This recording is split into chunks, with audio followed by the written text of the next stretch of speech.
எப்படியும் இவருக்கு பரமாத்மா அங்கே இன்னொரு இடத்த அவதாரம் பண்ணியிருப்பாரு, அவர் வருவார் இந்த தனுஷை எடுக்கிறதுக்கு அப்படின்னு தைரியமா வச்சாராம். இவ யாராலையும் எடுக்க முடியாது நிச்சயமா தெரியும் அவருக்கு. அப்ப இன்னொருத்தன் ராஜகுமாரன் வந்தான். அவன் என்ன பண்ணா, நேரம் வரல, என்ன விஷயம் நம்ம தெரிஞ்சுட்டு அப்புறமா போவோம் அப்படின்னு அந்த மூலையில ஒரு கோடி ஆத்துல வந்து இறங்கினானாம். அங்க ஒரு வயசான பாட்டி இருந்தானாம். யார் வந்திருக்கா, இது வரைக்கும் என்ன நடந்தது அப்படிங்கிற விஷயத்தெல்லாம் கேட்டு தெரிஞ்சுக்கிறான். ராத்திரி தான் வந்திருக்கான் அவன். நம்ம காலமுறை போய் அந்த தனுசை என்னன்னு பார்த்துட்டு வருவோம் அப்படின்னு நினைச்சிட்டு இருக்கான். இந்த விஷயத்தெல்லாம் சொன்னதும் அவன் கேட்டதுமே அவன் சொல்றான், நான் ராத்திரிக்கே பஸ்ஸை பிடிச்சு போயிடுறேன், இல்ல முதல் பஸ் காலமுறை பிடிச்சு போயிட்டேன், நான் வந்ததாவோ இப்படி விசாரிச்சதாவோ யார்கிட்டையுமே சொல்லிடாதீங்கோ, நான் கிளம்புறேன் அப்படின்னு சொல்லிட்டான்.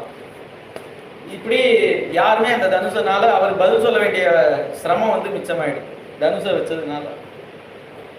இந்த விஷயத்தை பூரா விஸ்வாமித்திரத்தை மெனக்கிட்டு சொல்றாரு, இப்படியாக நடந்துட்டு இருக்கு. அப்பதான் ராமர் வந்து ராமரை எடுக்க சொல்வார் அப்படின்னு.